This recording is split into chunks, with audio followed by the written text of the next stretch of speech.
hay'adda islaamiga ee Direct Aid ayaa maanta deeq isugu jirtay raashin iyo booco ay ugu tala gashay dadka ku nool xeebaha Soomaaliland ee ay dhawaan saameeyeen duufaanadu waxa ay ku wareejisay hay'adda ka hortagga masiibooyinka iyo kaydka qaranka. Munaasabad lagu kala wareegayay raashinkaasi ayaa maanta ka qabsoontay gudaha wasaaradda qorsheynta iyo horumarinta qaranka, waxaana ka soo qayb galay wasiirka wasaaradda qorsheynta iyo horumarinta qaranka, wasiirka xogeenka wasaaradda qorsheynta iyo horumarinta qaranka, agaasimaha guud ee wasaaradda qorsheynta iyo horumarinta qaranka, la taliyaha wasiirka arrimaha carabta, agaasimaha hay'adda ka hortagga masiibooyinka iyo mas'uuliyiinta hay'adda Direct Aid.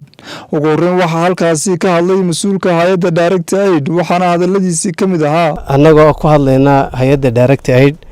waxaa runtii farxad weyn noo ah inaanu si degdeg ah uga soo jawaabno shirkii usbuucan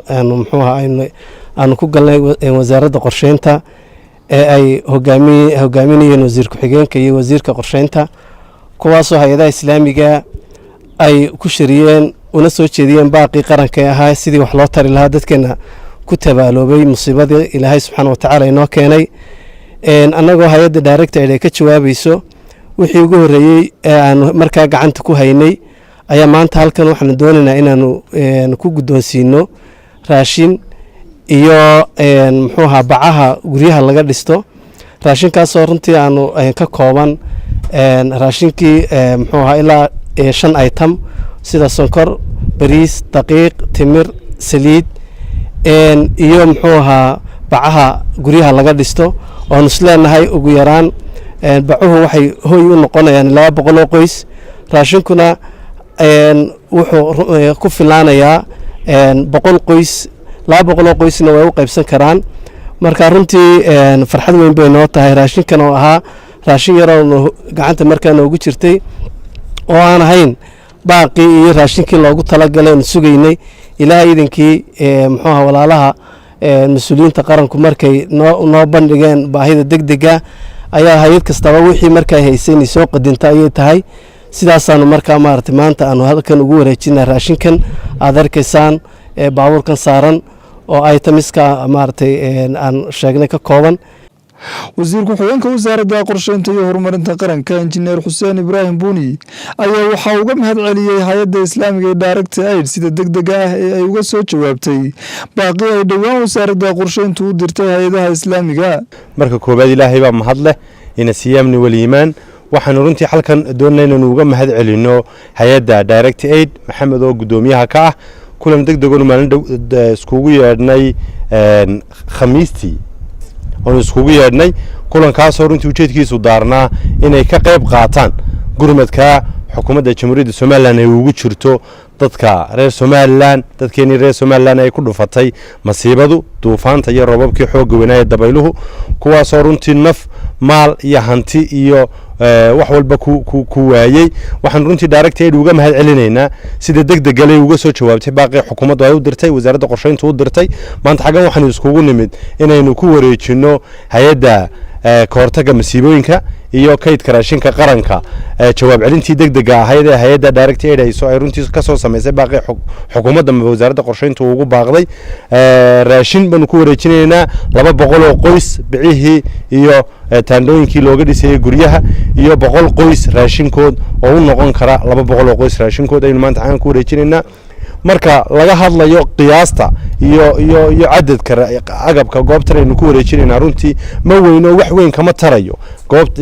dadkeena waxyeeloobay ee ku baaba'ay ku naf waayay masiibooyinka inagu dhacay. ilaahay baynu ka baryaynaa inuu ilaahay nagana dul qaado tadambanay naga ilaaliye. haddana laakiin waxa dareen gaar runtii muujinaysa sida degdega badan ee quick response waxa afka qalad lagu yiraahdo ay uga soo sameeyeen hay'adda Direct Aid. waanu haynaa hay'adihii kale islaamiga, hay'adaha maxalliga, kuwa caalamiga dhammaan runtii waxaan ugu baaqaynaa dadka Soomaaliland kala shaqeeya horumarka iyo mucaawinooyinka inay jawaab celin degdeg ah arrintan ka soo sameeyaan. tusaalena hay u noqoto hay'adda islaamiga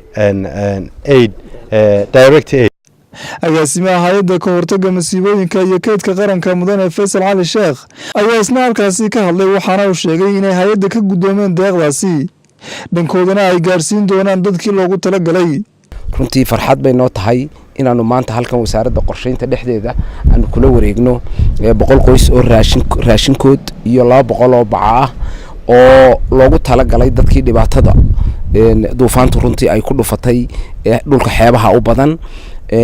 runtii aad iyo aad baan wasaaradda qabanqaabadeeda iyo hawsha ay gashay runtii wasiir ku-xigeenka iyo wasiirkaba runtii iyo agaasimaha guudba runtii ugu mahad celinaynaa waa dadaal runtii ina wada saaran dhammaanteed inaynu ka wada howlgallo qaran ahaan min madaxweyne ilaa iyo qofka magaranaysa ugu hooseeya inaynu haddii ilaahay badankeeda kole ka wada howlgallo waana ku jirnaa mana aha tii u horreysay runtii macaawinooyin badan baa runtii dee jira oo qaarna la qaybiyey qaarna hadda dhunta ku jiro oo la qaybinayo runtii aad iyo aad baan ugu faraxsanahay inay noqoto hay-adaasi hay-adihii runtii soo degdegay ee markaaba runtii jawaabta bixiyey waa dhab oo dhibaatada dhacday waxaan aynu hano runtii way ka badan tahay waa mid aad iyo aad u culus oo guryihii oo dhan baa runtii intii badnayd baa ku baaba'ay waxaa ku baaba'ay MCH-adii iyo iskuuladii waxaa ku baaba'ay xoolihii 80% Somaliland joogay dhulka xeebaha joogay iyo inta buuraha ku xigta runtii dad ku dhow 50 qof baa runtii ayaa ku dhintay runtii dadkaana waa tacsiyeynayna waxaan ugu baaqaynaa runtii shacbiga reer Somaliland dhamaantii haday tahay hay'ado kuwa caalamiga kuwa islaamka ganacsatada shirkadaha shakhsiyaadka dhammaantood hay'adaha dawliga dhammaantood runtii inay ka wada qayb galaan hawsha gurmadka ah ee runtii aynu dadkeena ku badbaadinayno oo maanta hooy la'aan intooda badani iyo cunto la'aan meelo fara badan runtii ay ka jirto dadka ay saameysay aad iyo aad bay u tiro badan tahay ilaa 168,000 oo qof bay gaadhaysaa dadka ay direct kolka laga reebo dadka ay siyaabaha dadban u saameysay oo ka badan inta 168,000 bay direct ama si toos ah runtii ay u saameysay marka waxaanu aad iyo aad runtii waa idinku mahad celinaynaa waxaanu intani kuma fille soo wada waxa kasta oo aad heli kartaan si aynu dadkeena gurmad gabagabadii waxaa isna halkaasi hadal mahadnaq ah ka jeediyey wasiirka wasaaradda qorsheynta iyo horumarinta qaranka mudane Cawaale Ibraahim Shirwac waxaana hadaladiisii ka mid ahaa wad mahadsantiin hay'adda Direct Aid ilaahay idinka jisaysiyo waxaad bixiseen waxaan halkan uga mahadnaqayaa agaasimaha guud directorka waaxda carabta wasaaradda qorsheynta iyo wasiir ku-xigeenka wasaaradda qorsheynta qaranka oo dadaal badan geliyay sidii ay hay'adahan gaarka ah ee hay'adaha islaamka ah ay bariyi ugu dambeeyay abiil u gaarsiiyeen iyo hay'adaha kaleba marka kani uu noqday kuwii ugu horeeyay ka soo jawaaba marka aad bay u mahadsan yihiin wasaaradda qorsheyntu waxay ugu jirtaa dadaal badan hadda waxa halkan naga baxay wafdi sare oo United Nations ka socda waxaanu abiil u sameynay hay'adaha caawiya disasterska ama marka ay dhacaan masiibooyinka noocani waxaanu xiriirinaynaa hay'adaha ka shaqeeya meelahaas waxaan wada shaqeyn dawlad leenahay oo aada hay'adda ka hortagga masiibooyinka gudoomiye iyo kaydka raashinka ee Faysal gudoomiyaha yahay ayaanu aad wada shaqeyn leenahay waanaanu sii wada shaqeyn doonaa inta ay socoto gurmadkani oo muhiim inaan wada shaqeyno oo markaa kala ka caawino xagga coordination ama xiriirinta hay'adaha waxaan intaa kaga baxay hadalkii waxa dhameeyay wasiir ku-xigeenka iyo madaxda kale iga horeysay aad baad u mahadsantihiin kaliya waxaan ku darayaa in ummadda reer Somaliland sida uu gudoomiye Faysal ba sheegay in ay wixii ay ku dari karaan ay ku daraan